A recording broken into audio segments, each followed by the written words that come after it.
За шалом. Бүгд хамтдаа чимээгүй цагийг эхлүүлцгээе. Өнөөдрийн чимээгүй цагийн сэдв завсарлага авах нь гэдэг чинь. Библийн ишлэн сургаалт төгс 1:20-21. Мэргэн ухаан гудамжинд дууга хатааж олон хөлийн газар дууга өргөнө. Шуугаант газар чангаар дуудана. Хотын голдон хаалган дээр тэр ийн өгүүлнэ гэж. Хамтдаа залбираад эхэлцгээе. Баярлалаа эзэм. Энэ өдрийн төлөө танд талархаж байна. Өөрийн үгээ бидний дотор та байлгаж өөрийн үгээрээ бидний өдөртөнд дагуулаач. Даруйнсаа би таныг урьж байна. Таны үгийг уншиж байх үед таны илчлэлд ойлголт байх болтугай гэж залбирч байна. Амен.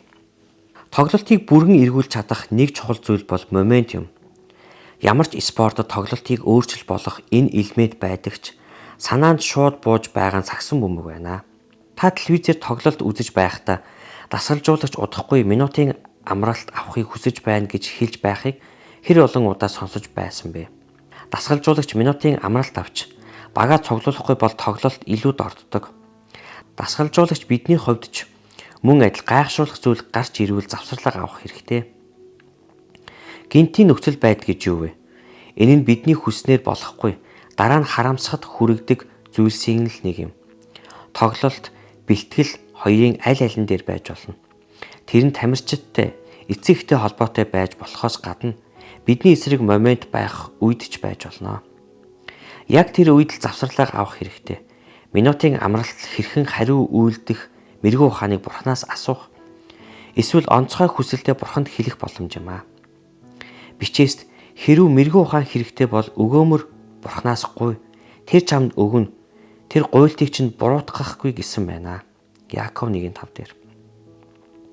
Эцэст нь дээрх ишлэлд мэрэгэн ухаан нь дасгалжуулагчийн амьдрал шиг чанга чимээ шуугаантай газраас орилж байгааг харуулсан байна. Талбай дээр, машинд, ангид, ховц солих өрөөнд хаанч байсан Бурхан ямар ч газраас бидэнтэй холбогддог. Зоригтой бай. Тэр гарах гарцгүйгээр бидэнд хэцүү нөхцөл байдлуудыг хизээч өгөхгүй гэж 1-р Коринт 10:13 дээр хэлсэн байна. Минутын завсарлага нь хяналтыг буцаан авах, тэнгэрлэг моментийг олж авах ухаалаг стратеги юм аа гэж. Еврей 13:5 дээр. Бага юмдаа сэтгэл хангалуун байж амьдрал чинь мөнгийг хайрлахаас чөлөөтэй байг. Учир нь тэр өөрөө би чамайг хизээж орхихгүй мөн чамайг хаяхгүй гэж айлдсан. Тиймд бид зоригтойгоор эзэн миний туслагч би айхгүй хэн надад юу хийж чадах вэ гэдгээ. Матай 14:27-оос. Харин тэр даруй Есүс тэдэнд хандан зоригтой бай би байна бүү ай гэж хэлв. Петр түнд эзэн хэрв та мөн бол усан дээгүүр алхаж тань дээр очихыг надад тушаагаач гэхэд тэр ир гэлээ. Петр замнаасаа гарч усан дээгүүр алхлан Есүс рүү явв. Харин Петр ширүүн салхи хараад айн живж эхлэв. Тэгээд эзэн намайг авраач гэж орилоход Есүс тэр даруй гар сунганд түүнийг зуурч өчүүхэн итгэлтэн минь ээ чи юунд эргэлзэв гэлээ. Яаков 1:2-оос. Ах トゥ нар минь элдвийн сорилтонд орохдоо үүнийг бүрэн баяр хөөр гэж үз. Итгэлийн чинь шалгуур хатуужил хүргэдгийг та нар мэдэх билээ. Хатуужил нь төгс үйл байг. Тэгвэл та нар төгс бүтэн юугаарч дутахгүй байна. Харин та нарын хэн нэг нь мэрэгэн ухаанаар дутвал бүх хүнд өгөөмрөөр буруушаалгүй өгч Бурханаас гуйг. Тэгээд түүнд өгөгдөх болно. Харин тэр ямар ч эргэлзээгүйгээр итгэлээрээ гуйг. Учир нь эргэлзэгч нэгэн бол салхиар туугдан давалгаалах тэнгисийн долгио мэт ажээ.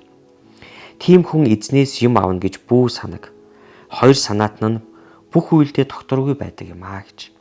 Тэгээ бүгдээрээ ямар ч нөхцөл байдал тулгарсан эзнэрүүл хандан залбирч эзлээс мэрэгэн ухаан арга замыг асуун залбирдаг байцгаая.